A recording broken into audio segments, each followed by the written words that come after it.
I want to say welcome, everyone. My name is Suzanne Bleiberg-Sepperson. I am the chair of the NGO Committee End Anti-Semitism and Promote Peace, ESAP. We are an affiliate substantive committee of Congo, which is the Conference of NGOs in consultative status relationship with the United Nations. It is my distinct honor and pleasure to welcome you to our very special and important program. If we could please be quiet so the people online can hear clearly. I want to welcome you to our special and important program today being held at the Baha'i International Center's United Nations office. Welcome to everyone in this room and to all who are joining us on Zoom. As you all know by now, due to the vagaries of the weather, our distinguished speaker, Mr. Dan Mariaschin, CEO of B'nai B'rith, is appearing virtually to our entire audience instead of in person and online. His train from Washington was canceled, but I was told to, quote, try and put a positive spin on this. So here goes. Thankfully, due to modern technology, we did not have to cancel our program, and we still have the opportunity to hear our speaker address the topic of meeting the challenge of global anti-Semitism as we had planned. Before I introduce our distinguished speaker, I'd like to say thank you to our co-sponsors, B'nai B'rith International, the NGO Committee on Intergenerational Solidarity, and the Congregation Lador Vador of Oyster Bay. I'll say a few words about the committee, ESAP, our goals and history. This is especially relevant to the 200 people who have registered online from all over the world who may not know about us. We welcome our registrants from Israel, Argentina, Brazil, Canada, the Netherlands, Turkey, Uruguay, Ukraine, and across the United States. And there may well be others that I've missed. I apologize. A very sincere welcome to all. ESAP is an outgrowth of the former caucus of Jewish NGOs, which was co-chaired by our current vice chair, Joan Lurie, and board member, Ellen Fauer. It is fitting that the caucus was created under the leadership of Harris Schomburg, a representative of B'nai B'rith to the UN. The Caucus of Jewish NGOs was created in response to the adoption of UN General Assembly Resolution 3379 on November 10th, 1975, wherein Zionism was called a form of racism. That resolution was finally rescinded 16 years later on December 16th, 1991 in UN General Assembly Resolution 4686. As our committee establishes new goals, we can take heart knowing that change can and does come, albeit way too slowly.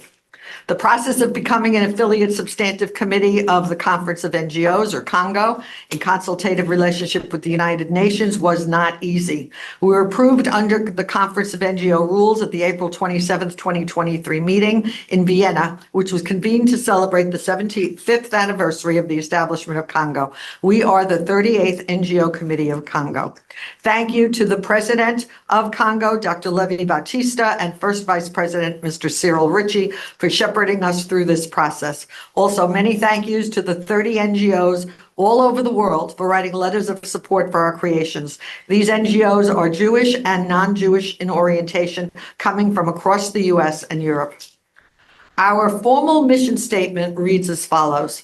Our mission is to combat anti-Semitism, bigotry, hate, and genocide, and promote peace. Our goal is to ensure fair treatment and participation of Israel and all organizations which address anti-Semitism, bigotry, hate, and genocide by the UN, its member states, and all UN bodies in its programs and activities.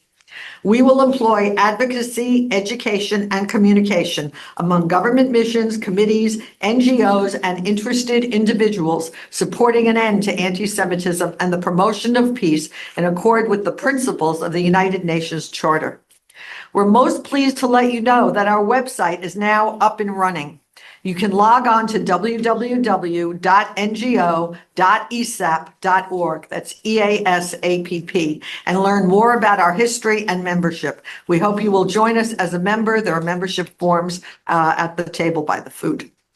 It is now my honor to introduce our distinguished speaker, Mr. Dan Mariaschin, CEO of B'nai B'rith International, to you right today.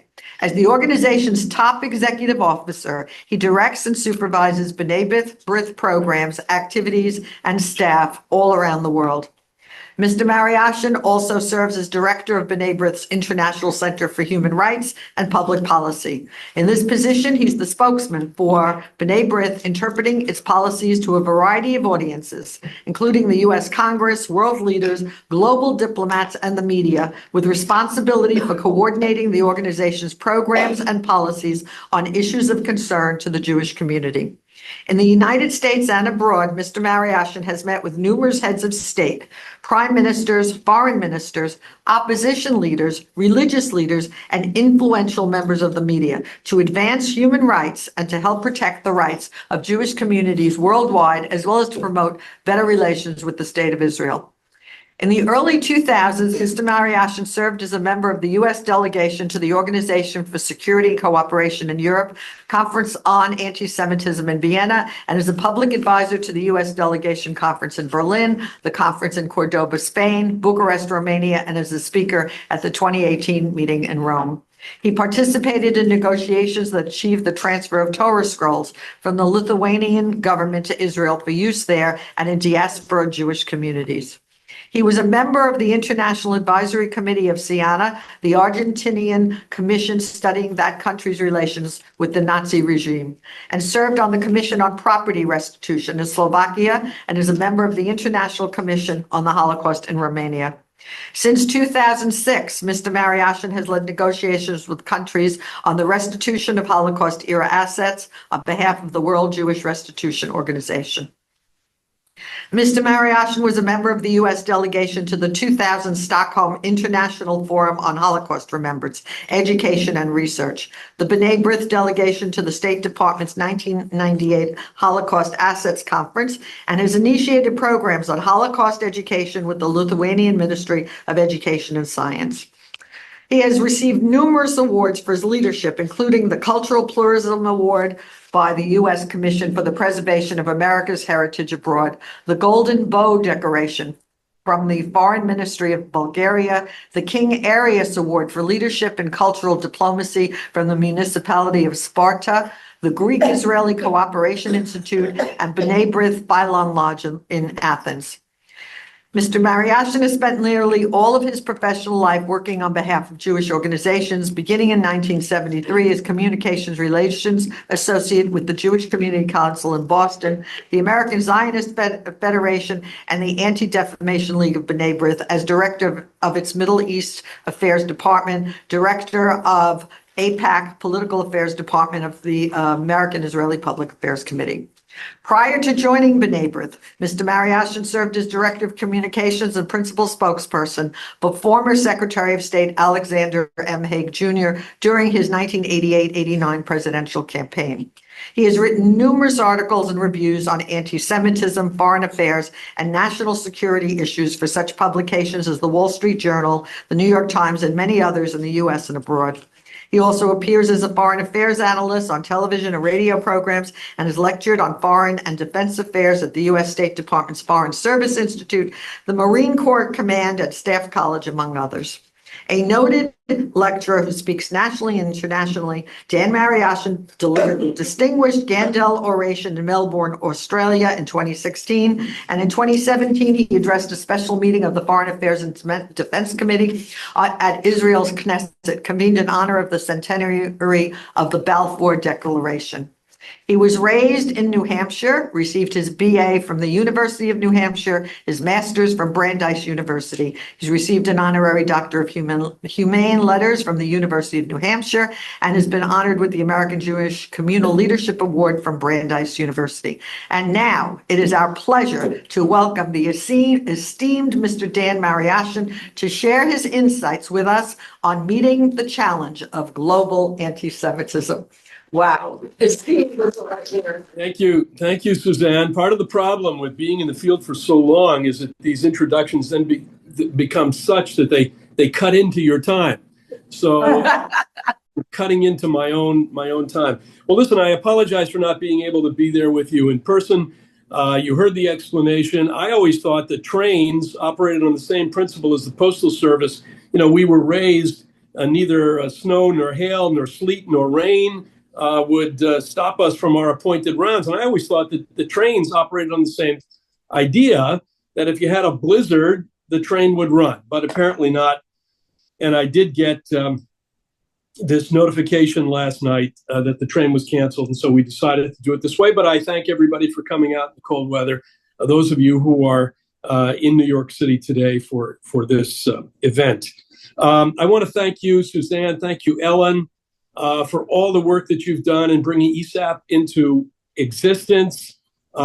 We need all hands on board in these times, in these very uncertain times, and times where we're facing such an onslaught of criticism and worse in the world and the global community. We've worked together closely at Congo and Jewish NGOs, and we will continue to work closely together with you. Before we start, I just want to say one word about the hostages.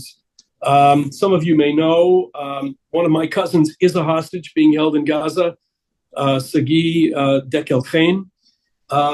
He is a dual passport holder. He's one of those who is considered in the American group.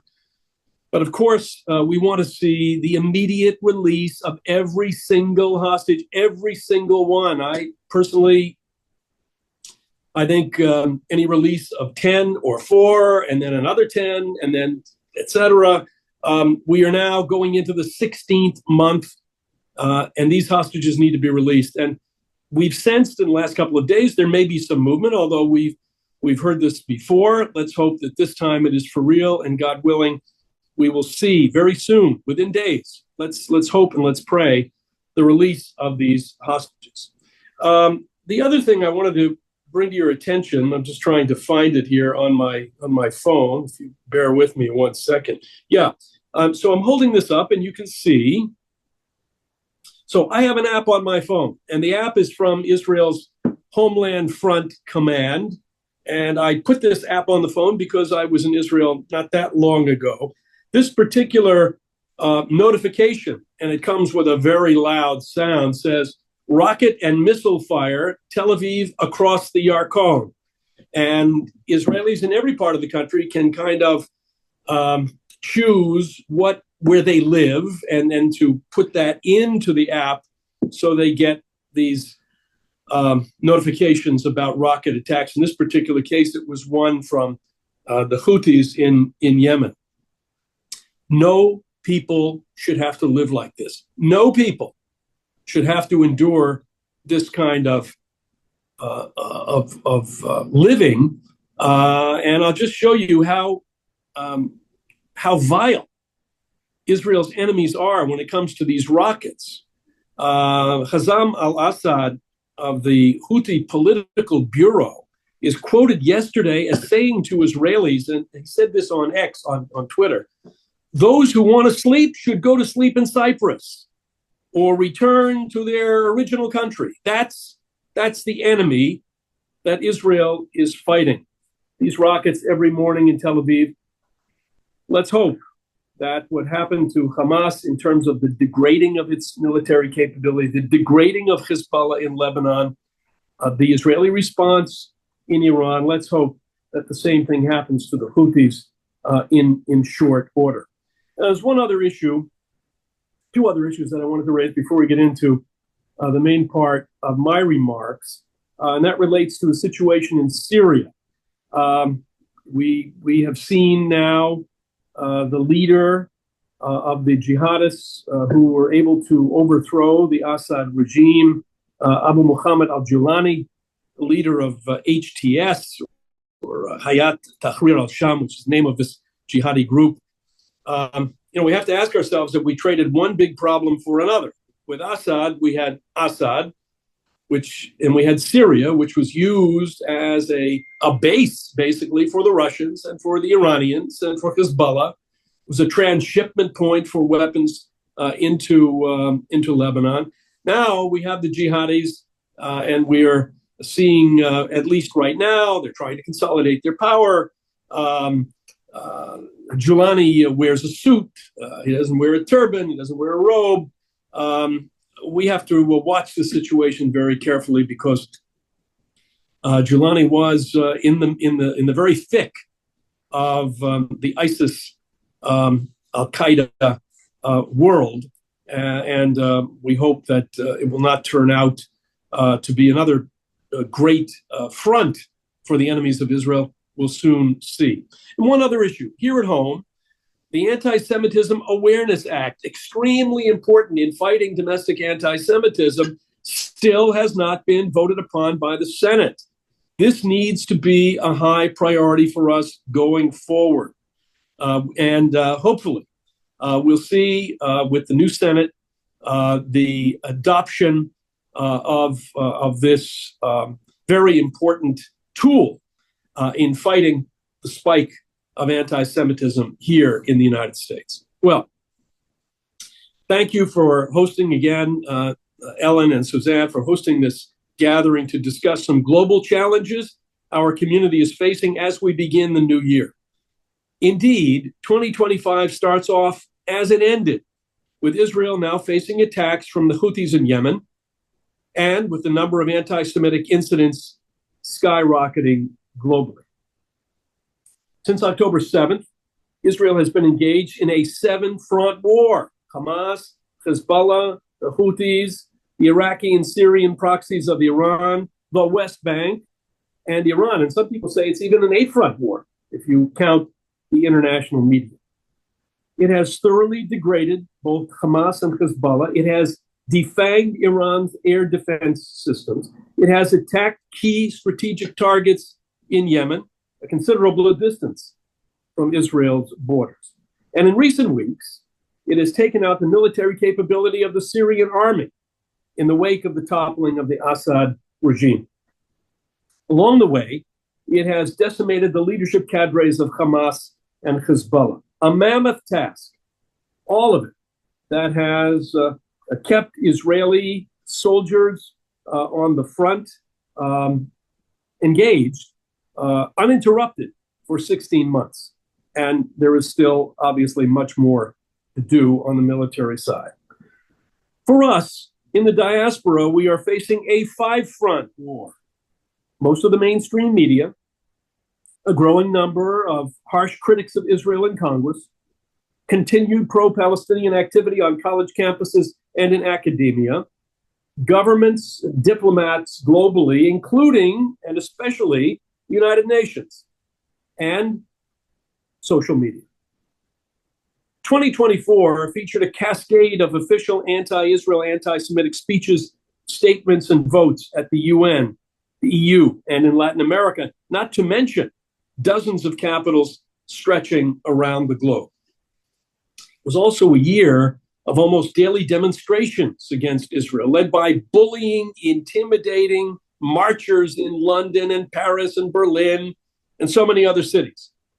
And in the Netherlands, a country where more than 90% of its Jewish population was sentenced to its death during the Shoah, a vicious pogrom against Israeli soccer fans saw its victims jumping into canals and hiding where they could to avoid being beaten by the pro-Palestinian mob.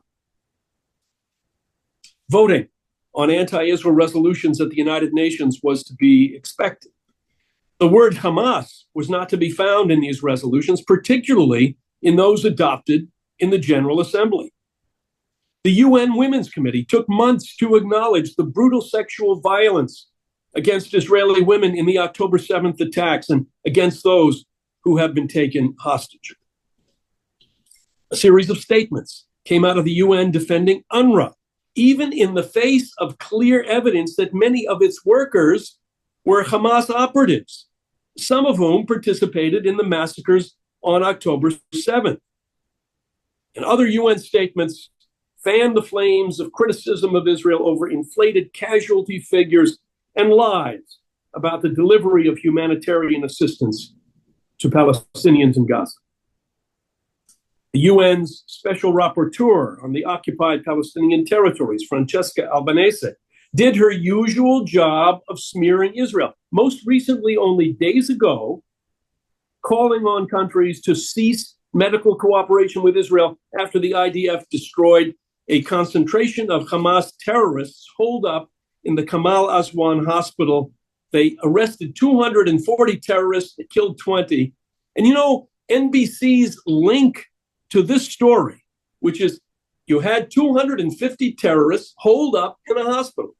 the NBC link to the story said, quote, Israel burns Gaza's last functioning hospital. And that's just the UN. Gabriel Boric, president of Chile, not long after October 7th, charged Israel with violating international law in Gaza, saying, after meeting with President Biden here in Washington, quote, the right of a state to defend itself has limits. And those limits imply respecting the lives of innocent children and respecting international humanitarian law, close quote. And he later called Israel's defensive war barbarism. The president of Brazil, Luiz Ignacio Lula da Silva, known as Lula, said pretty much the same thing. He said, quote, what's happening at the Gaza Strip with the Palestinian people hasn't happened at any other moment in history. At any other moment in history. Actually, it has happened, he said, when Hitler decided to kill the Jews, close quote. And the president of Colombia, Gustavo Petro, called Israel's presence in Gaza genocidal. Now, what about the Europeans? You would think that Europeans would know better, given the blood-soaked history of the Jewish people on that continent. Yet, here was Caroline Genèse, Belgium's Minister of Development Cooperation, who said, quote, no EU member state disputes Israel's right to exist. Let me say parenthetically, thank you, Belgium, for agreeing that Israel has a right to exist. But, she went on to say, but surely that is why we should not stand idly by in the face of such disproportionate violence against a civilian population, even if it is in retaliation for an act of terror. Well, what happened on October 7th, Ms. Genèse, was not an act of terror. It was an act of genocidal brutality and terror. Genèse was not finished. She also criticized Germany for its supportive stance on Israel. She said, and I quote, German friends, are you really going to be on the wrong side of history twice? Are we going to stand by if ethnic cleansing were to take place? So I hope, and she said this with a wagging finger, I suppose, I hope the Germans will want to look deep into their own hearts, unburdened by their own historical traumas. Genèse has written a new definition of chutzpah. And then there was Simon Harris, Ireland's prime minister, who chimed in this way, quote, he called the situation in Gaza unconscionable and said that Europe would be on the wrong side of history if it failed to stop the bloodshed. It should keep every single one of us awake at night, he said, because there are children in Gaza. There are children in Rafah who go to sleep at night not knowing if they will wake. Close quote. Now, as the war wore on, other diplomats in Europe charged Israel with intentionally starving Palestinians. And you will all remember the scare that of the polio epidemic that was imminent. It was not in Gaza, inferring that Israel would be to blame for it. Now, I just checked this yesterday. There was one confirmed case of polio in Gaza. And sure enough, that one case is enough to create, obviously, some concern. But after that, hundreds of thousands of Palestinian children received vaccinations. And yet, I think that the media, certain diplomats, UN, they were kind of spoiling for a new way to get at Israel by creating a polio epidemic. But the biggest blood libel of all against Israel has been the genocide charge. Let's be clear. If genocide in Gaza was really Israel's objective, it would have unleashed its air force for 2 days and engaged in carpet bombing, and that would be it. It did not. It has gone to extraordinary lengths to avoid casualties, calling off many actions at the last minute because of the possibility of injuring or killing civilians. Indeed, over 400 IDF soldiers have been killed in Gaza and thousands more wounded in a fight against an asymmetrical enemy that hides in tunnels underground and in schools and mosques and hospitals and apartment buildings surrounded by human shields everywhere. Raphael Lemkin was a Polish Jew who lost most of his family in the Shoah. And he coined the term genocide. And he worked day and night to advocate for a definition of genocide that would ultimately be adopted by the UN and would become incorporated into international law. According to international law, genocide occurs when a state commits, quote, one or more acts with the intention to destroy in whole or in part a national, ethnic, or religious group. Israel is not committing genocide. It is not its intention to do so. And yet, this charge has become the big lie, repeated from high school social studies classes all the way up to the big think tanks, the major media, and in parliaments and congresses everywhere. In the Middle Ages, it was Jews poisoning the wells. And later it was the charge that Jews killed Christian children on the eve of Passover to get their blood in order to make matzah. Today, trumpeted by social media and the general media, it is genocide in Gaza. Now, we see this in a lot of different ways, but let's start with the manipulation of casualty figures. The figures that are being used now are 47,000 killed and 200,000 wounded, numbers thrown around without any breakdown, terrorists eliminated, and how many civilian deaths in a population of 2 million people may come from natural causes. There is no breakdown of civilian casualties in apartments and homes of terrorists and their families where gunmen are hiding out to this day. These casualty figures are the blood libel of numbers and are being used every day in any discourse or reporting on the war in Gaza. The genocide libel against Israel has been brought to the International Court of Justice by South Africa and supported by such countries as Chile and Ireland, Spain, Turkey, and Egypt. By the way, the president of the court, Nawaf Salam, is a former ambassador of Lebanon to the United Nations, where he voted over 200 times for anti-Israel resolutions during his time at the UN. So if you want to talk about objectivity, go no further. And at the International Criminal Court, charges are pending against Israel's Prime Minister, Benjamin Netanyahu, and its former Defense Minister, Yoav Gallant, for, quote, starvation of civilians in wartime. And starvation, intentional starvation, is considered a war crime by the court. This case is an outrage. And frankly, it is a calumny not only against Netanyahu and Gallant and Israelis, but against all of us who support the state of Israel. And it's gotten, frankly, out of hand. As soon as these arrest warrants for Gallant and Netanyahu were issued, there were a number of countries that said if Gallant or Netanyahu were to travel to those countries, they would be arrested. Most famously and most interestingly and most recently, a statement that came out of Poland, where we know the story of the fate of the Jews in Poland and the situation even today, which is somewhat contentious over the history of the Holocaust in Poland. When the ICC, the International Criminal Court, was founded in 1998, adopted as what is called the Rome Statute, 120 countries supported the proposal. The US and Israel did not. B'nai B'rith did not welcome the creation of the court, fearing that both Israelis and Americans could one day be hauled before the court by the action of our enemies or others. And we are now witnessing exactly that eventuality. And I want to take a little bit of a detour here to say how these efforts in international bodies leak out and seep into other places. Within the context of the ICC, we need to be concerned about a new organization that tracks the whereabouts of IDF soldiers who may be traveling and who post about their travels and whereabouts on social media.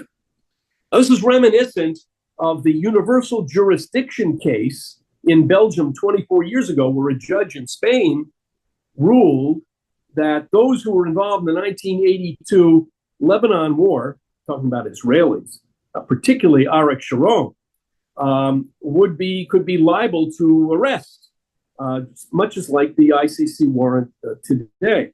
And at that time, where the case was specifically against Ariel Sharon, but there were others, such as Tzipi Livni and Moshe Yalon, who had been planning travel elsewhere in Europe, particularly in London, who were concerned that if they stepped off the plane, might be arrested. You know, when we at B'nai B'rith came out against endorsing or ratification of the Rome Statute, we were concerned about it. And I thought about, for example, one of my colleagues, the guy who runs our office in Jerusalem, was in an artillery unit in the 1982 war in Lebanon. And I thought he could show up one day with his passport and he could wind up possibly being detained or arrested. So who is this organization? What is it? It's the Hind Rajab Foundation, named after a Palestinian child who was killed in this war. The organization is based in Brussels. You may have seen in the past couple of days the story of an IDF veteran vacationing in Brazil who learned fortuitously of his imminent arrest. And he was able to get out through a third country. Attempts have already been made to arrest Israelis who have served in Gaza, in Cyprus, in Sri Lanka, in Chile, Thailand, France, and other countries. Now, this organization is led by someone by the name of Diab Abu Jaja and another one whose name is Karim Hassoun. They are known to be anti-Israel agitators and are believed to have connections to Hezbollah. You know, I've looked at their website. It's very sophisticated, and one has to ask, where does this come from? Where does the money come from? How does this happen? How does this happen so quickly? So we need to look further into that and to get answers. Now, here at home, in Congress, pro-Israel resolutions over the past 15 years or so, you know this, would usually garner 400 votes in the House of Representatives and maybe 90 in the U.S. Senate, but no more. Led by Senator Bernie Sanders and members of the Squad and an increasing number of others, efforts to condition military assistance to Israel over its prosecution of the war against Hamas are underway. A recent vote on this issue of conditionality, selling weapons, attracted 19 senators voting for conditionality, and another vote which called for a review of Israel's compliance with U.S. law in terms of weapons transfers, attracted another 77 House members. And I have to tell you something. Most disappointing were those Jewish members of Congress who have supported such measures. It's reprehensible. The traditional bipartisan support for Israel that we have seen building and succeeding over the past few decades is fraying, unfortunately. This must be reversed, but ideological and doctrinaire rigidity and a growing neo-isolationism at the margins in both parties is deeply concerning. The conditionality assaults on sending weapons to Israel has spread. We've seen governments such as the UK and Italy and others, they've declared that they will either suspend or eliminate arms sales to Israel over the war in Gaza. Not that Israel is so dependent on those arms, but it does speak volumes about the base abandonment of Israel and its people by governments of countries, particularly whose Jews, in the case of France and Italy, for example, were sent to the slaughter, still in the memory today of those who survived the Holocaust. Much of the mainstream media also has adopted a position of antagonism toward Israel, most notably by its incessant use of the Gaza casualty figures. The media rarely credits Israel with trying to save lives. It has, for the most part, ceased quantifying casualty figures. We've talked about that, saying, without saying that the source for these numbers, 47,000, 200,000, is from Hamas. They stopped saying it. They said it for a while, And now they've just stopped, and everybody accepts that these numbers are true. Hardly a day has passed in the last 16 months without the Washington Post, the New York Times, Financial Times, and others, and a boatload of TV news programs coming down hard on Israel for its war against terrorism. Let me just give you a few examples. I'm going to read some headlines. Recent Washington Post headlines. Israel built an AI factory for war. It unleashed it in Gaza. Israel is demolishing northern Gaza and fortifying military positions, imagery shows. Another one. North Gaza hospital under unprecedented attack, health officials say. New York Times. Israel loosened its rules to bomb Hamas fighters, killing many more civilians. The Times Sunday magazine. And here I have to show this to you. Some of you saw this. If you get the New York Times on Sunday, here it is. Now, there's an article in the magazine. It runs 22 pages. It's 22 pages of pictures. And it's about how Gazans are getting medical care in the Emirates and in other countries, Romania and other countries. These are, by the way, not just those who have received injuries in the war, but also people who have, there are oncological problems and other issues, and they need treatment. They are coming out through the Ramon Airport in Eilat. That's how they're coming out. And they're going from there to the Emirates, and they're going from there to Romania and to other countries. The 22-page spread in this magazine doesn't mention Hamas once, not once. Financial Times. Israel curbs on Gaza water supplies are acts of genocide, rights agency says, talking about Human Rights Watch. So it was a story about Human Rights Watch issuing this statement about Israel. Israeli strikes on Lebanon must be investigated as war crimes, says Amnesty International. Israel draws furious reaction from Egypt after taking more Syrian territory.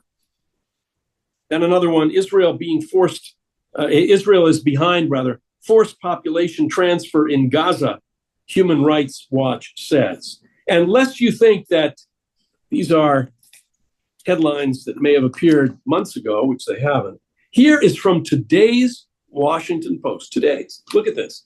It says, she, quote, turned into a piece of ice. Gazan infants dying in the cold. Here it is. And it is a full-page article. I checked, by the way, on my weather app this morning to see what is the temperature in Gaza today. And it will be 62 degrees today, and next week it will go up to 70. Look, or later in this week it'll go up to 70. Look, we none of us like to see civilians caught in this kind of situation, wherever they are. But let's set the record clear here. When you are fighting an asymmetrical enemy that surrounds itself with its own people and doesn't care, they don't care. In fact, you could say, the more, the better. They don't care. That story is not being told in the media, and it needs to be told. Now, we've talked about the media. Let's talk about friends and allies. Israel has very few consistent friends in the international community. U.S., Czechia, Czech Republic, Hungary, few other notable nations. Even countries that have been more friendly over the years, over the last 16 months or so, like Austria, occasionally veer in UN voting to abstentions at the UN when they really should be voting against these anti-Israel measures. Sadly, anti-Israel votes at the UN and the hypercritical attitudes of a lengthening list of governments in Europe is to be expected. But nevertheless, it is a disgrace of major proportions. There's an odor to it, which suggests the following thought process, whether it's subliminal or whether it's conscious, which says basically, okay, we understand that you Jews were victims, Shoah, but now you are the victimizers. And having said that, perhaps these Europeans feel that their guilt for doing nothing or actively collaborating during the Shoah can be lifted from their shoulders. On Hanukkah, the Claims Conference held its annual candle lighting ceremony for Holocaust survivors at the Kotel in Jerusalem. That in the lifetime of these survivors, the grandsons and granddaughters of Europeans who did nothing to save Jews or who participated in rounding them up and killing them should be rallying around these cases at the International Court of Justice and the ICC, calling for the Prime Minister and the former Defense Minister of Israel to be arrested for war crimes is totally and absolutely reprehensible. Or countries like Spain, which burned Jews at the stake in the Plaza Mayor in Madrid, or the British, whose English forebears expelled Jews for nearly 400 years, or Norway, which was led by a Nazi puppet government, now lecturing Israel on how it should conduct a war against those who seek to destroy it, is unforgivable. Good friends like Douglas Murray, Colonel Richard Kemp, John Spencer of West Point, General Jack Keane, John Bolton, the actors John Voight and Patricia Heaton, the boxer Floyd Mayweather, baseball great Mariano Rivera, and a very few TV anchors and commentators, and I'll just say a few, there are more, Martha McCallum, Harris Faulkner, Dana Perino, and others, basically hold the fort. But it's a small, relatively small group of outspoken friends. I've written about folks whom you won't see on TV. My classmates in grade school and in college, in small town New Hampshire, and others who see through the shadows and the fog of anti-Semitism and the fakery and blood libels of the moment, and who understand the threats posed to Israel. And I just want to tell you one instance. I have a college classmate who lives in Virginia, lives outside Richmond. He attends a small Catholic church. That church is run by a small order of nuns. There are 8 nuns and a mother superior. When he heard that my cousin had been taken hostage and he saw the horrific stories in the reportage coming out of the attacks on October 7th, he wrote to me. And he said, this small group of nuns, I want to tell them about what's happened. He says, every week they pray for the victims in Ukraine, and they pray for Ukraine. And he said, I must tell them about this. And he did. And he came back to me a few days later, and he said, I've now told the nuns, and they are including prayers for your cousin and for Israel in their weekly prayers at church. Well, in our own community, we've sadly seen reticence to stand by Israel by more than a few from our own community who are in the public eye. Kudos to Deborah Messing, Jerry Seinfeld, Jason Alexander, Bernard-Henri Levy, Scooter Braun, John Lovitz, and the relatively and regrettably few others who have stood up for Israel these past 16 months. I give those actors a special kol hakavod.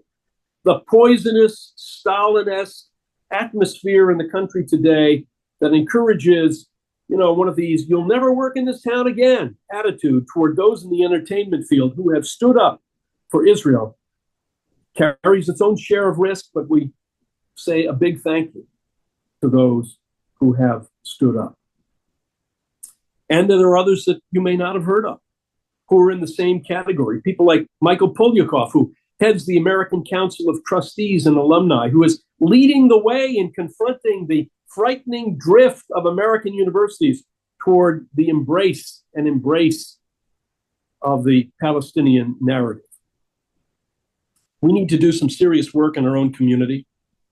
Young people need to be better prepared at earlier ages to understand why Israel is vital to our existence as Jews. But even before that, parents need to instill pride in being Jewish as a portal to understanding the existential threats that Israel faces.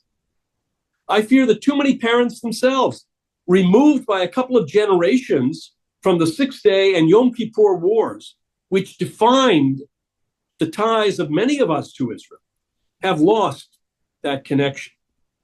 And let me tell you, by the time an 18-year-old heads to campus, it is already late to be setting out the vital importance of the Zionist dream and its fulfillment in our historic homeland.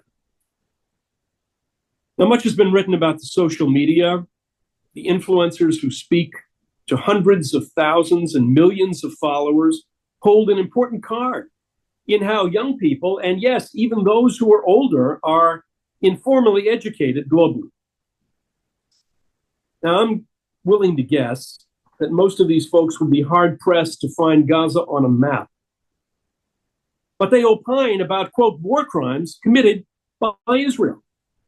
They run roughshod over the barbarity of October 7th, that 12-hour glimpse into what the Holocaust must have been like every day from 1939 to 45.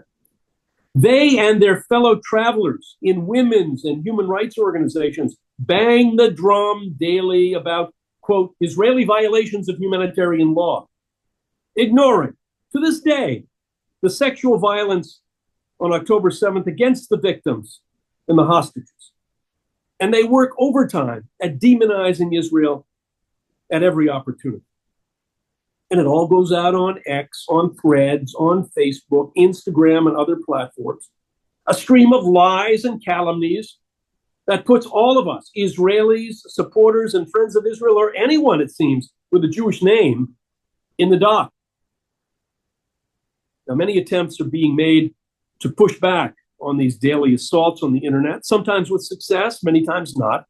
That should not stop us from speaking out every day, from speaking out, speaking up, and pushing back. It matters to me, it does, that we could use more friends rather than see more and more people gravitating to and accepting whole cloth the lies and the misinformation and disinformation of the Palestinians and their allies in the media, on campus, in the halls of Congress, or at the UN.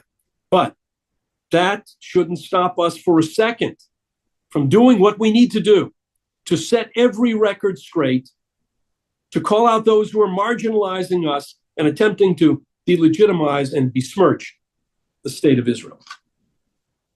We need the new Congress to double down and hold hearings to get to the bottom of these funding sources, foreign and domestic, and the organizers of the campus encampments and the marches through American cities to determine who sends out the instructions to demonstrate. For example, outside the headquarters of Lockheed Martin, the aircraft manufacturer in suburban Virginia, or as they did last year, the private residence of President Biden in Delaware. Who is it who sends these people through the streets of the Midwood section of Brooklyn? The Midwood section, chanting, quote, "These streets are ours." Who pays for it? And who organizes it? We have a right to know. Sometimes it feels that it might be too much to ask for total unity in our community, but we need to try. Disunity has been one of the banes of our existence. The experience of the past 16 months is not about internal politics in Israel at the end of the day. It is not. That discussion, if you want to have it, that discussion can certainly come later, and it can wait. When Iran can fire 300 ballistic missiles and drones at Israel all at once, when the northern part of Israel can be depopulated by daily indiscriminate barrages of rockets from Lebanon, when a public school in Ramat Gan can be hit dead on by a rocket fired from Yemen, we need to focus. Focus on the existential threats to the Jewish state for which our people waited 2,000 years. We cannot be distracted, not have our collective energy sapped by political infighting and point scoring at a time of such threats to our people. Now, the months just ahead will present equally strong challenges. We hope the new administration will address the threats to Israel directly, strongly, as soon as possible. The threats to the region and to all of us from the regime in Tehran. It is time to stop its march to a nuclear weapon and to put it out of the proxies business. Israel has contributed mightily to that effort. Much, much more needs to be done by the community of democracies, though. It seems that Israel's contention that it is doing the work that others need to do, basically doing their dirty work, is still met in many places by blank stares. But we need to keep reminding them that this is not just Israel's fight. And we saw this the other day, if we needed to see it, in New Orleans with that terrorist act that took the lives of 15 people and injured almost 40. We will need to work on UN reform to push back and eliminate where we can the structural bias against Israel there. And we need to reinvigorate the Abraham Accords, adding the Saudis, the Indonesians, and others to this group of countries that sees and places a high value on innovation, economic cooperation, and peace as working in everybody's best interest, and not hatred, killing, and negationism. Again, Ellen and Suzanne, I salute you for founding an organization that will be an important player in this fight, and a fight it is. I'm proud that B'nai B'rith is playing a vital role in all of this, as it has in our community for over 180 years.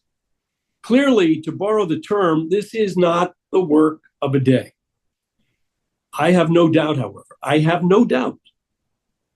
that we will prevail in confronting rather new and old anti-Semitism, and in winning the war of right over wrong, of good over evil, in Israel's battles against those who seek to extinguish its flame of decency and its place as the homeland of the Jewish people. Thanks for all that each of you do. Don't think for a minute that it is unimportant. It is vital. Thank you. Thank you.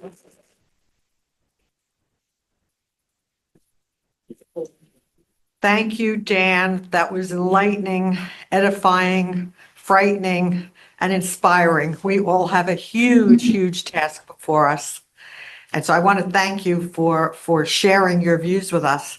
There are some questions that have been posed online, and I'm sure some of you have questions in this room. If you have questions here, please just raise your hand. I can recognize you. And if not, I will start with some of the questions that were posed online. Okay, go ahead. Joan. I think I need a microphone, right? There's only one micro. Why don't you say your question and I'll repeat it, or come over and ask it. Dan, I personally appreciate every word you said. You were absolutely brilliant and right on. But I do have a question, a serious question, although it's a little way out there. There is a man named Alistair Heath. He's an Irish reporter. He has published a letter in the London Telegraph that starts with, "It is rare that a British newspaper carries such a morally sound, wholehearted explanation.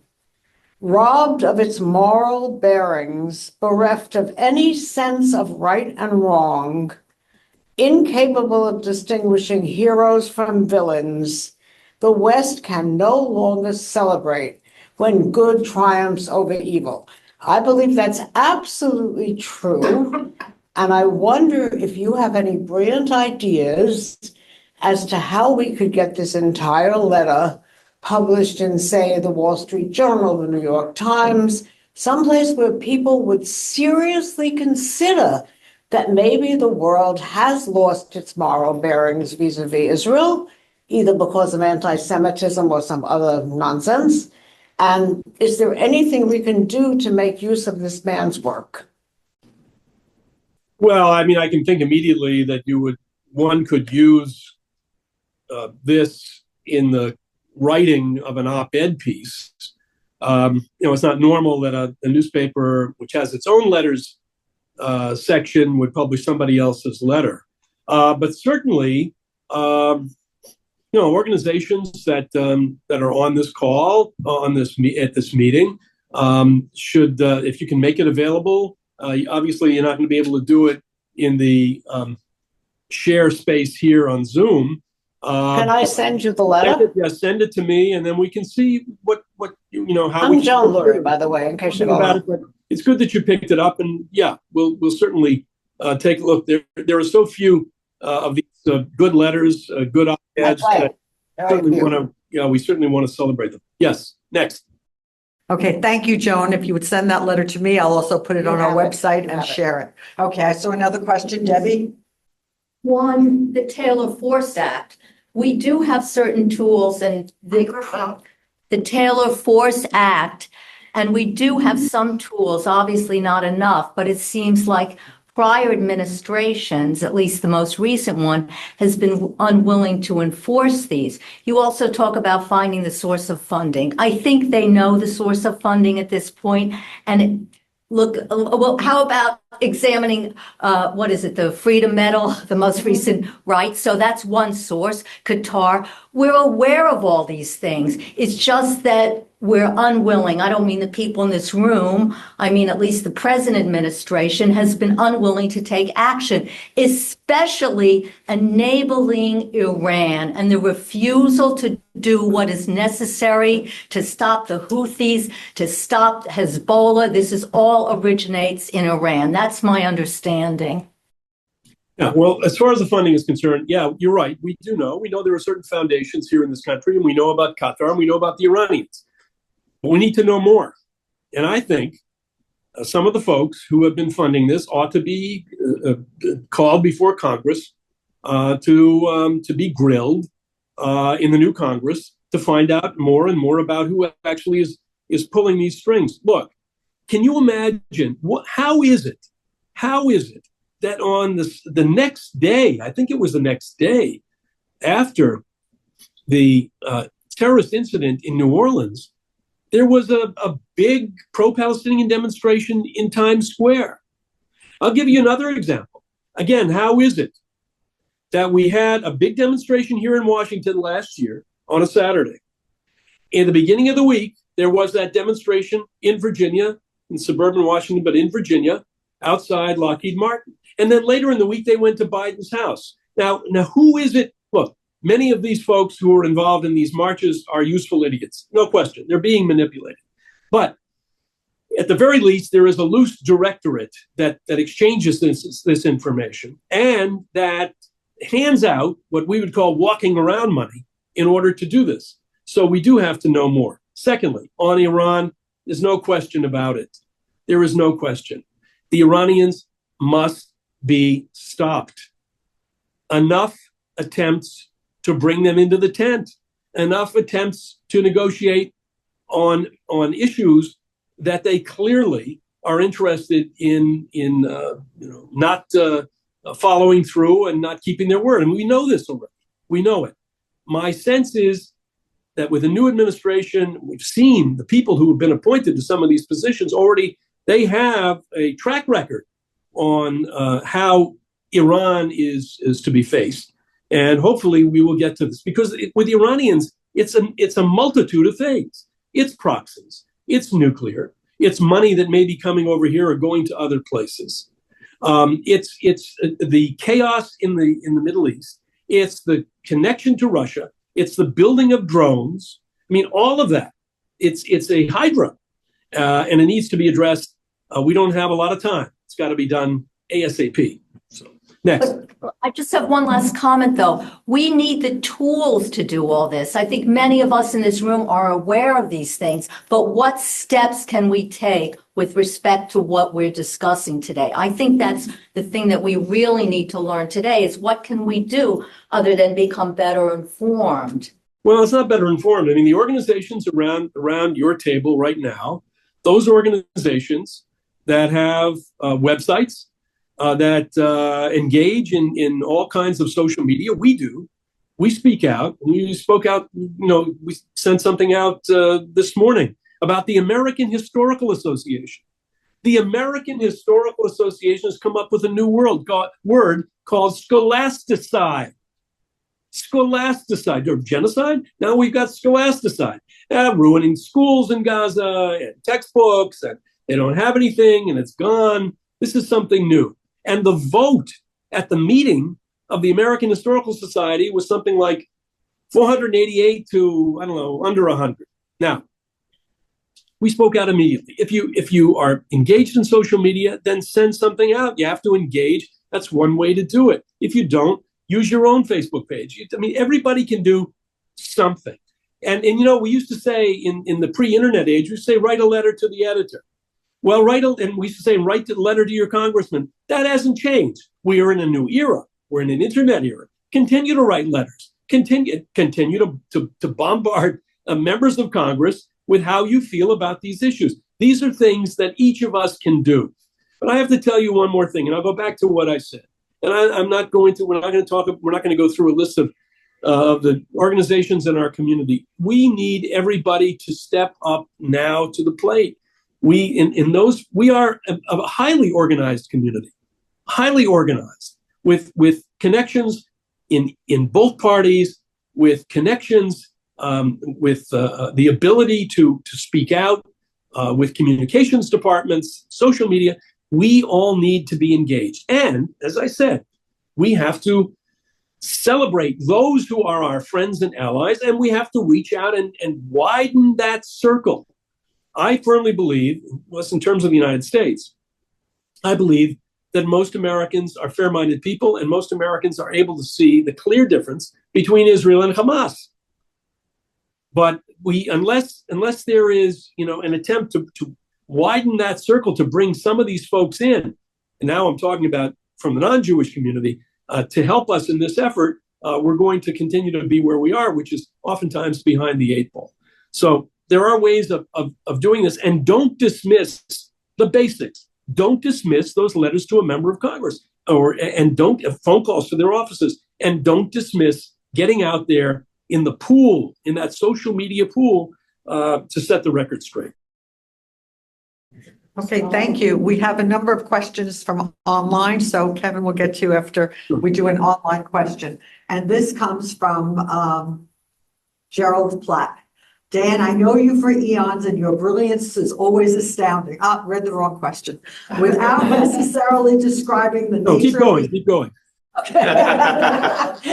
Without necessarily describing the nature of the increase in domestic anti-Semitism, do you have any ideas on how we can stem this? Is it too late?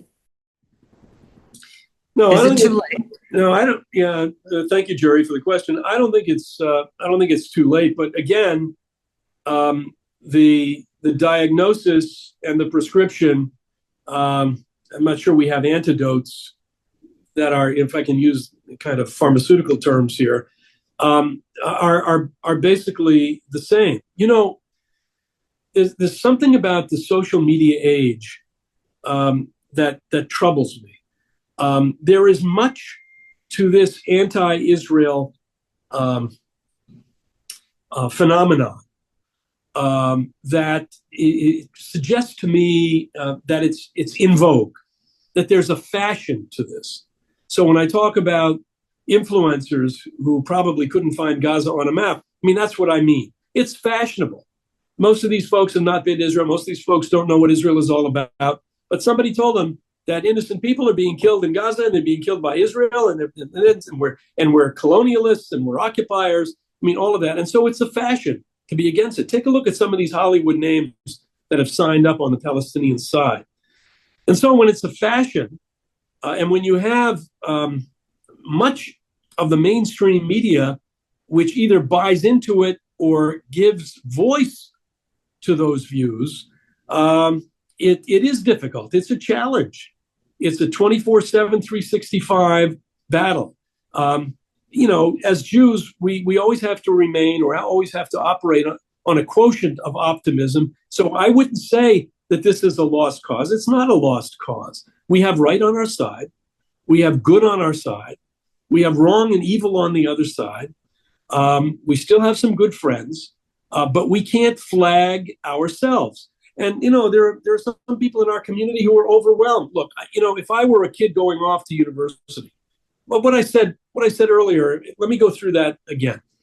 So Jewish parents today, if you're a parent of an 18-year-old going off to campus, you're probably somewhere in your 40s. So you have no recollection of what happened in 1973 when the Syrian army was stopped at the Benot Yaakov bridge and was almost ready to cut off the northern third of Israel. People don't remember the Six-Day War, which all of these Arab armies, which were arrayed against Israel. I mean, people don't remember it. You know, you raise young Jews to be respectful of human rights. You raise young Jews to do the right thing. You also have to raise young Jews to understand why Israel is important to the Jewish people. You have to do it. There aren't that many of us. Think about it. We have what, 5.5 million Jews in this country. So we have a wedge that's senior citizens, and we have a wedge that's younger, let's say, than 18. And then we have probably somewhere between 1.7 million and 2 million unaffiliated Jews who are not following or don't care about some of these things that we do. And so we've got a very small group that we're working with. And so, again, I know that it's kind of, in a way, it's not very specific. It's kind of abstract. But the principle is, I think, holds water, which is educate your children early. Get them to Israel. Get them to see films and movies and to read books. They're all there, ready to take off the shelf or on TV, to educate why it's important. Educate young people about the importance of being Jewish. Why? What is it that separates us up? Why is it important? You hear the question from young people all the time. So there's a job to be done in our own community, a job to be done with the help of our friends, and we just have to keep plugging away because there is no alternative to that. I'm going to have my friend Kevin ask a question, but Kevin, before you come here, if you would, there's a question online that I think is very interesting. It says, "Hi, I'm Sarah Seaman here, an intern, almost psychologist at IMCES. That's a group, I believe, in California. I am Jewish, family history, Lithuania, Israel, and Slovakia, and have been grappling with the following question. How do we differentiate between anti-Semitism and anti-Zionism? In your view, is there a difference? Is anti-Zionism, anti-Israel used as a way to hide anti-Semitism?" Yeah, I believe so. Look, the question, this is kind of like an eternal question that people ask, but it shouldn't be so difficult to answer. Look, Zionism is central to the history of the Jewish people. I tell non-Jews and I tell Jews. I mean, open it up every day on Shabbat or every day, if you wish, during the course of the week. Our history is connected and tied. How many times have you seen in the last couple of months new discoveries? We had most recently this discovery of Hasmonean coins. There's every day there's something connecting us to the land. Now, let's talk about Zionism post 1897. Herzl, Der Judenstaat, the Zionist movement, etc. Look, if you deny the Jewish people their right to their own sovereign existence, especially in light of the fact, I mean, we've just read in the last some days, we've just read in our own Tanakh about the two Jewish kingdoms.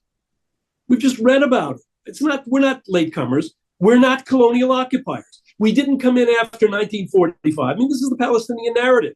We didn't come in after 1945 and just plant the flag because we liked it there. This is, if you deny the Jewish people the right to their own place, and if you, through the reading of history, you see that Jews in every other place, to a greater or lesser extent, have been attacked, have been persecuted, have been marginalized, and you have the opportunity to recreate a place for Jews, their place under the sun. And then you say, no, you don't have a right to do that. You don't have a right to do that. How come you're going there? I mean, this flies in the face of history. And I know it takes more than 15 seconds. Andy Warhol and his 15 minutes of fame, the corollaries are all over the place.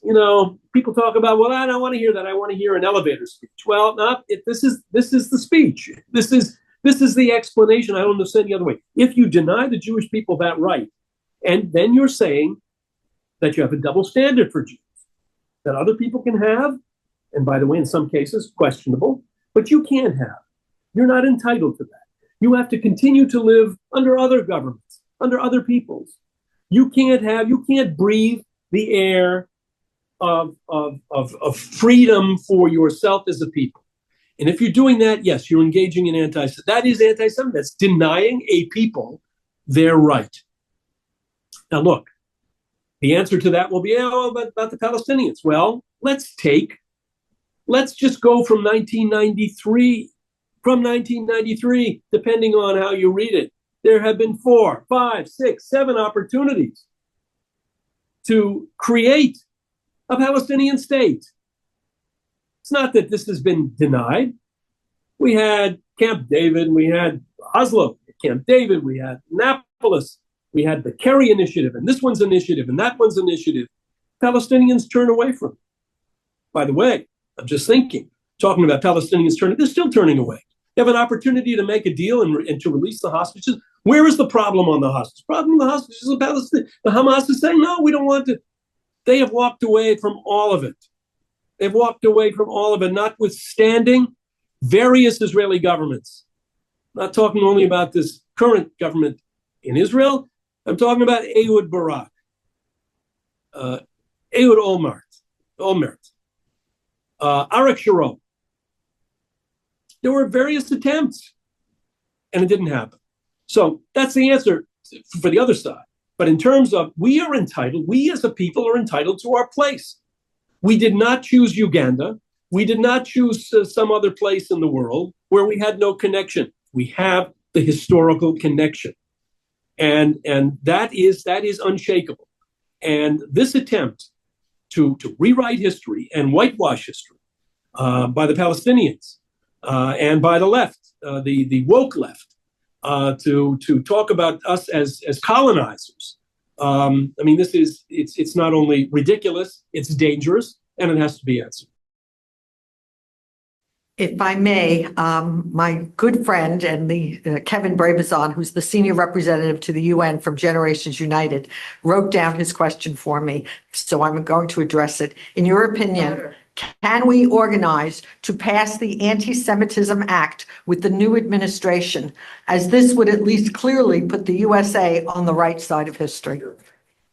Well, I think if you're talking about the Anti-Semitism Awareness Act, yes, that which was passed by the House, and there was an attempt to put it in the National Defense. I've forgotten the actual name. It's National Defense Bill, in order so it would pass more easily in the Senate.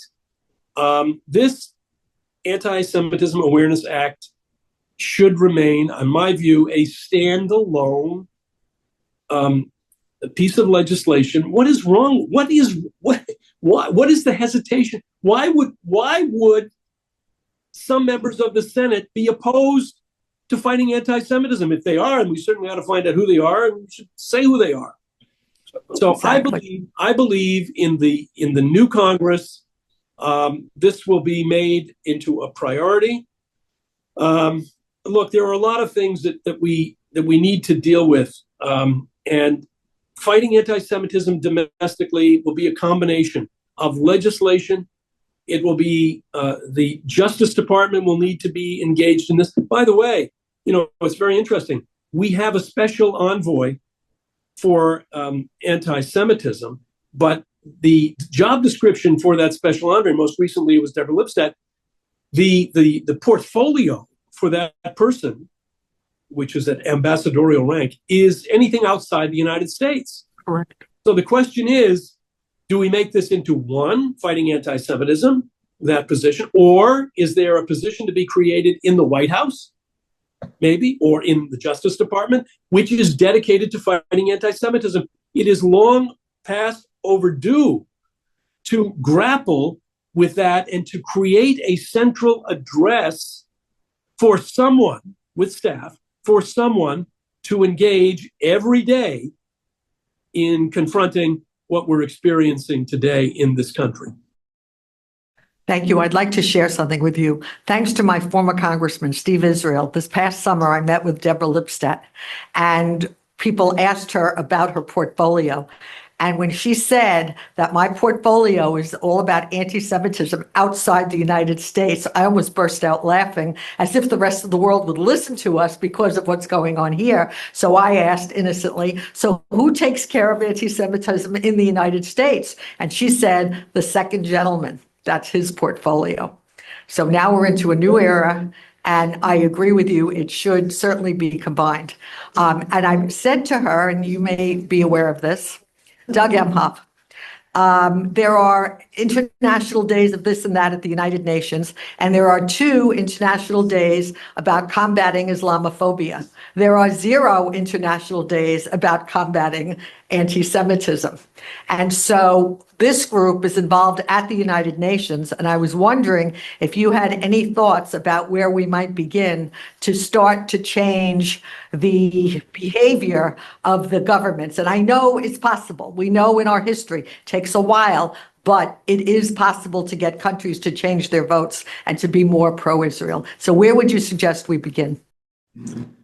Well, I mean, in the Secretariat, there is, as I understand it, there is a desk that deals with Holocaust issues, Yes. and I suppose by extension anti-Semitism. By the way, UNESCO in Paris, we've had our differences with UNESCO. UNESCO has actually an active program on the issue of anti-Semitism. So it isn't necessarily every place in the UN. UNESCO would be the biggest exception, because when you go to Geneva to the Human Rights Council, we have all kinds of problems with anti-Semites, most specifically with its Commission of Inquiry, which basically has 3 commissioners who are all, in my view, anti-Semites. Look, I'll go back to the question, that very important question about anti-Semitism and anti-Zionism. You know, what's happened here is that governments who should know better, and here I talk about the community of democracies, talk about the European countries. I'm not talking about outliers like Ireland and maybe 1 or 2 others, Slovenia, that are basically are incorrigible. But most of the countries in the community of democracies, I mean, this should be clear. This should be a no-brainer about anti-Semitism. But what's happened, and here I want to go back to that very good question, but what's happened is that now, diplomats and governments are afraid to go near anti-Semitism because they know that so much anti-Semitism today relates to anti-Israelism and anti-Zionism that they don't want to, they say if we get involved in it, though, then we're going to have this problem with the Palestinians and their friends. And this is unacceptable. This is unacceptable. And I say in my meetings with diplomats, and I'm sure you do it as well, I mean, I make it clear. There is no reason to start this differentiation process. And don't be afraid. They're afraid their hands are going to get dirty. It's going to be it's going to be besmirched if they get involved in calling out what is clearly, in terms of Israel, what is clearly anti-Semitism. What did Hamas do? What did Hamas do? What does the Hamas charter say? What did they do on October 7th? What they did was to engage in a genocidal attack on the Jews. If they could kill everyone, they would do it. They would do it. When you have this terrorist on the phone bragging to his parents, hey, I just killed 10 Jews. Can you imagine? Whoa. That's genocidal. That's not anti-Semitic. We went through a genocide once. We don't want to go through another genocide here. That's what this is about. And we simply have to say it. So when you say, how can we move countries? Best way to move countries is just speak truth to power. Okay, thank you. I know there are some other very good questions, many questions. So let me turn to one of them that I just saw. It's further down. Okay. Many college students, this is from Stuart Sloan. Oh, sorry about that. This is from Stuart Sloan. Many college students get their information from professors who espouse anti-Israel views or self-censor because of grant money or other financial support from Qatar, Saudi Arabia, and other Arab countries. How can we learn which universities are recipients of Arab money and in what amounts? Yeah, well, I think there are those who are digging into it.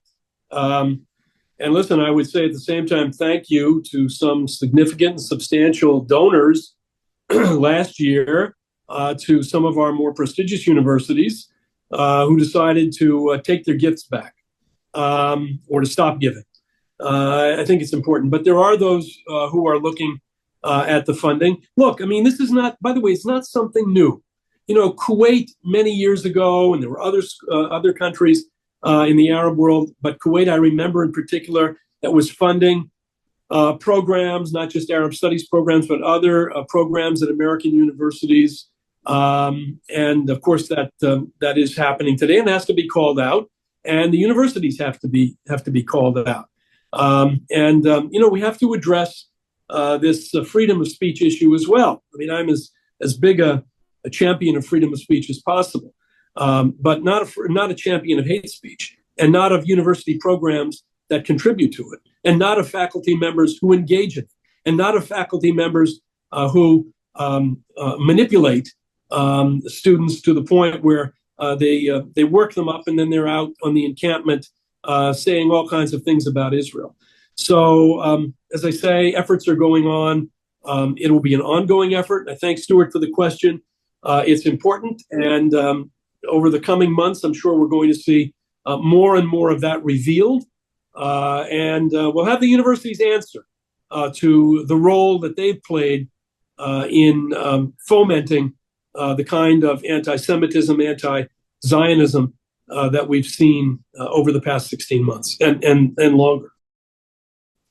Okay, we have two questions here that are very related. So we have two questions that are very related, and so I'm going to read them and I'm going to preface that. And the questions are from Boron Aragoron.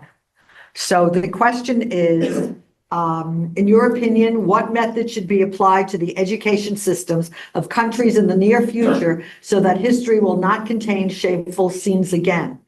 How can the importance of Israel and the Israeli people be conveyed to the young generation in the future? And the last part of that is, what path should be followed in education, especially when societies with no education in Middle Eastern countries pose the greatest danger? And I just want to add to that. Some of you may be aware, I'm a retired professor of sociology. And the system in academia is you want to get tenure. And in order to get tenure, you have to get the approval of your chair and your peers and the people in your school. And it works its way up the line. So the answer is, you don't feel comfortable being an outlier and taking risks, because the consequences of that for you as an academic will be unemployment. And I say this as a retired president of a faculty union, and on and on and on. But the reality is, unless that system is modified so that the breadth of perspectives is in academia, they're simply reproducing. Hate reproduces hate. And we need to be able to have alternative points of view. The answer to hate speech is more speech, and that applies within the universities as well as without. So with that background, if you could now answer Mr. Erdogan's questions about what path should be followed in education, especially in societies with no education in Middle Eastern studies, and they pose the greatest danger. Yeah, well, thank you, Suzanne, for explaining the tenure system. You're right. You can't fire these folks. And so there should be modifications. Look, let's look at it from the perspective first of Holocaust education. The idea that a number of countries have adopted Holocaust education programs is encouraging, but not enough countries have done it.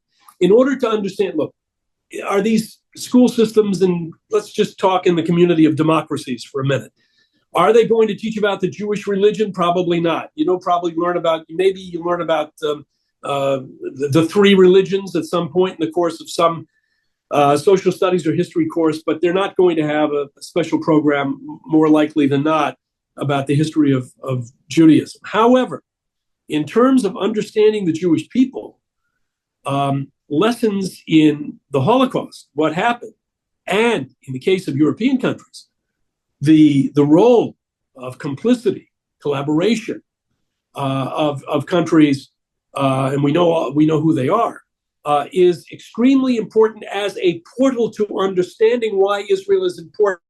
Now, Israel is important also for historical reasons. We've talked about Tanakh, we've talked about the Bible, we've talked about archaeology. We know our place. But helping to understand that is a robust program of Holocaust education, and not enough countries are doing that.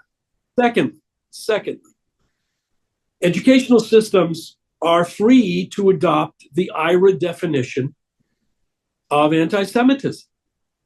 And that's another portal, because the IRA definition of anti-Semitism talks about, okay, legitimate criticism of Israel, whatever that means. But it also says that when you cross a line and you refer to Israel as Israelis as Nazis, etc., when you cross that line and you are engaged in basically what is hate speech, then you are engaging in anti-Semitism.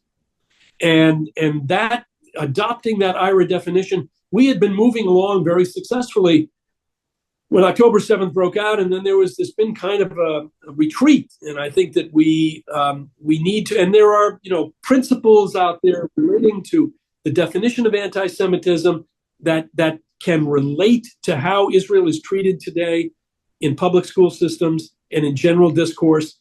And I think we need to do that. So pushing countries to adopt educational programs that teach about the Holocaust, teach about their own role in the Holocaust, and to adopt the IRA definition and these global principles about anti-Semitism, which are out there, is one way of addressing this. Now, when you get to the campus, that's an entirely different world. And you've talked about tenure, and you've talked about faculties, and it just takes a few, and there are many more than a few, who are out there to basically ideologically guide a university in terms of how it looks at Israel.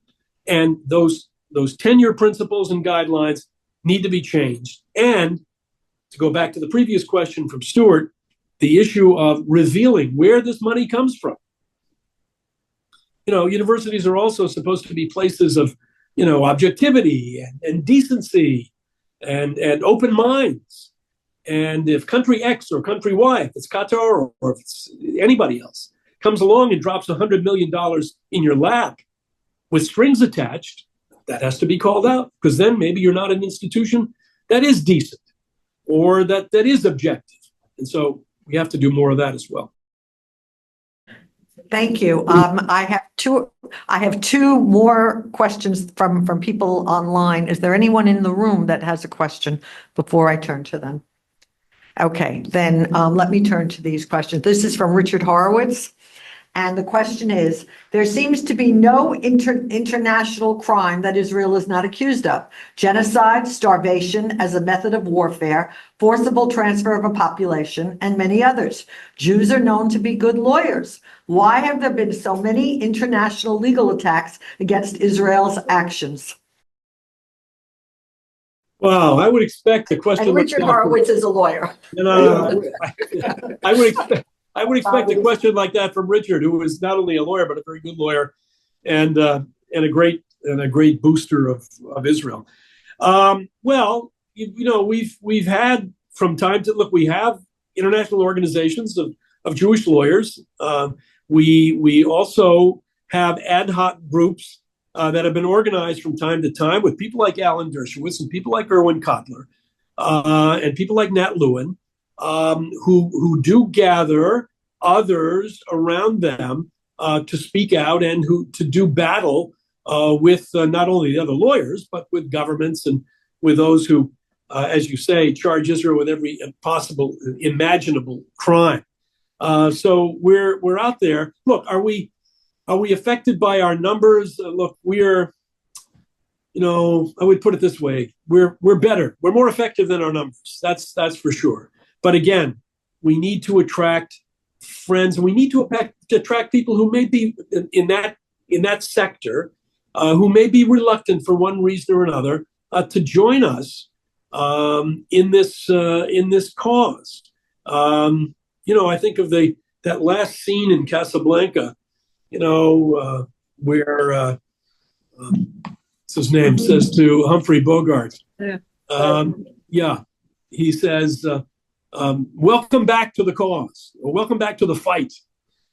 We need to welcome back Victor Laszlo. We need to welcome back people to the fight. We need to attract people to the fight. There's nothing, the great thing about this is, we talk about right and wrong and good and evil. That's what this is about. What could be clearer? What could be clearer? We are the aggrieved party. I mean, does it need to be any clearer than that? And so that's what I would suggest we do. But the minds are there. The great minds are there.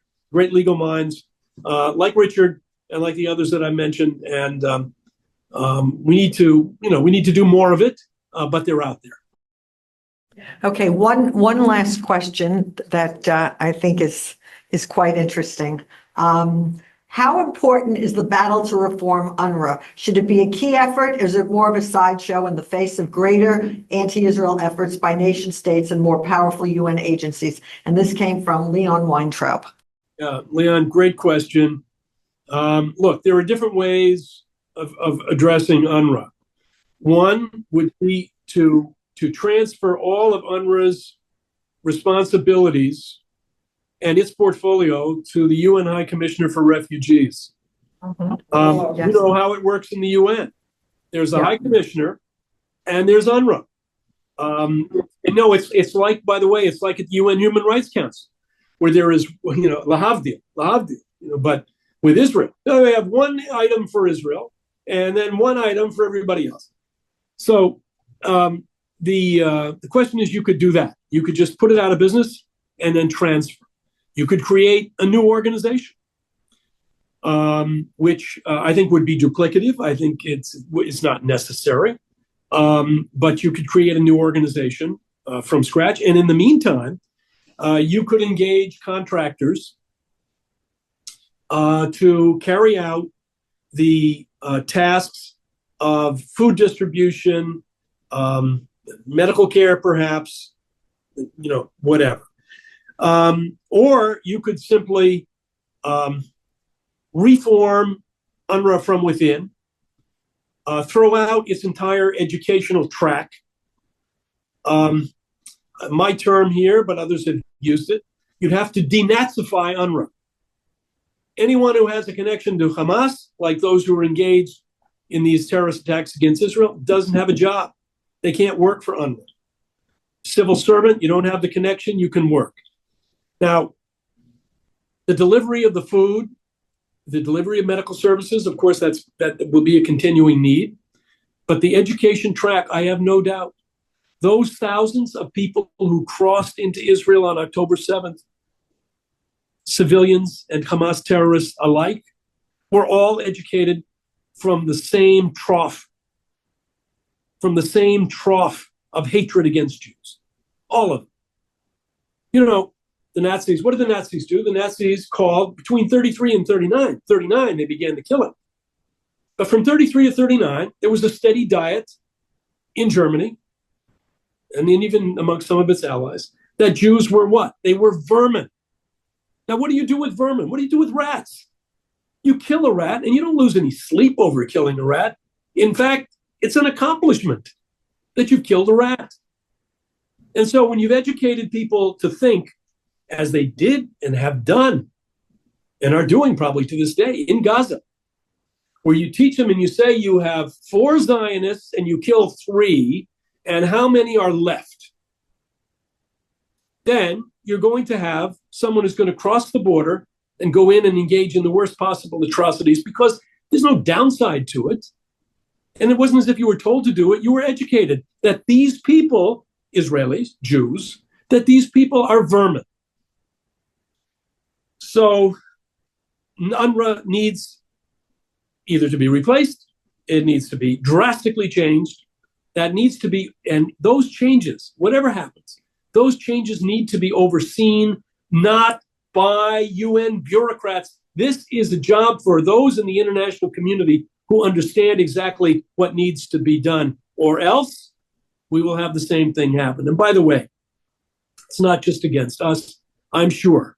Wherever there is ISIS, wherever there is Al-Qaeda, whatever they're saying about Americans, whatever they're saying about what we used to call the West, it's the same brand of hatred.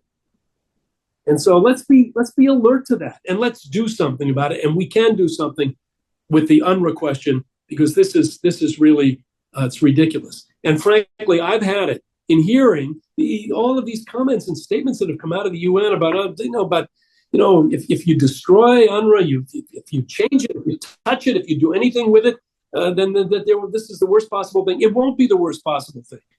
It will be the beginning, but only the beginning, of changing the mindset and the worldview of Palestinians, and it needs to be done now. I want to thank you for that analysis, and I want to plug the idea that we should get rid of UNRWA out of fairness to the Palestinians, because UNRWA has been a failure. They have not repatriated anybody, but the other group, forgive me, the UNHRC, the initials just escaped me, who have taken care of every other group, every other population. They were able to resettle and put people back into their home countries and to work with them. And the idea, if you're doing resettlement, is to succeed. And every other immigrant group has been repatriated. But this is a bureaucracy that is designed to perpetuate itself. Except for the Palestinians, I don't know anyone who is able to claim that they have been harmed by being thrown out of a country when they weren't even born. So they're the only ones who inherit refugee status. I have never heard of inheriting refugee status. Every other refugee, by now they're all dead, but they've been repatriated or they're gone. So, and a bureaucracy works. Nobody wants to work to get rid of a job. As a sociologist, I will tell you, when the Mother's March of Dimes first came out in the United States, it was to deal with childhood polio. They were so successful, they said, we're not getting rid of our organization. We're now going to go after birth defects. Very noble things. Organizations don't voluntarily put themselves out of business. So I think the best thing that we could work for and hope for is that Palestinians, for the sake of their children, get a quality education, which means living in the real world, not in a fake world, and they are no longer refugees. And I think one of the major things that can happen, and the push should be in the governments, is to not create a new bureaucracy. It's simply to bring the Palestinians into the existing committee work, and they should be treated the exact same way that all other refugees are. Now, So I Suzanne, hope that you'll work on that. your point's well taken, and I should have mentioned it. The education for hatred is side by side with the promise in education, the promise to these kids who are learning, these third graders, that indeed they will one day return and take it over. That's what they're told. The right of return is sealed in to the educational process. You're right. That has to end. Okay, we'll take one more question and then we will end this fabulous, fabulous conversation. So the last question comes from Yasef Tovia, and he or she writes, what actions do you suggest for Jews living in Muslim countries, such as me in Turkey? Yes, Yasef, and I know Yasef, and thank you for the question. It's a good question. There are very few places left that have communities of any size. One of them is Turkey, of course. And of course, we have Morocco, and there are small communities in other places. Look, the educational quotient here is as important in Arab and Muslim countries, more important perhaps than it is in other countries as well. In many of these countries, Jews played a leading role in history in so many different fields. My sense is that since 1948, this story has not been told.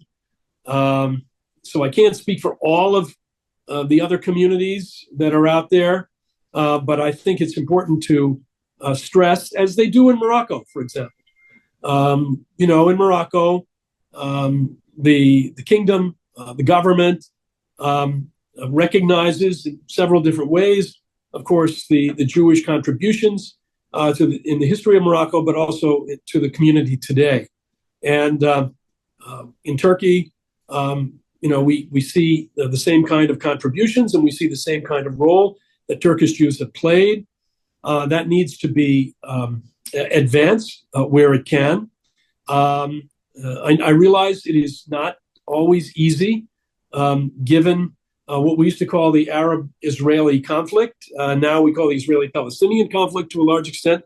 But hopefully there are brighter days ahead. I've talked about the Abraham Accords, and I hold the Abraham Accords out as showing what can be done. It can be done in countries which have small Jewish communities, which are those in the Arab world, and of course it can be done throughout the Islamic world in places like Indonesia and elsewhere.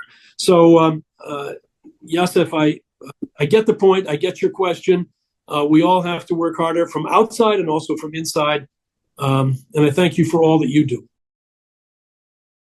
Thank you, Mr. Mariaschin, and thank you everyone who has attended in person and everyone who's attended online. And what can I say? I pray for the hostages and for 2025 should be a great year for the United States, for Israel, and peace in the world. So thank you so much. This was outstanding. Thank you.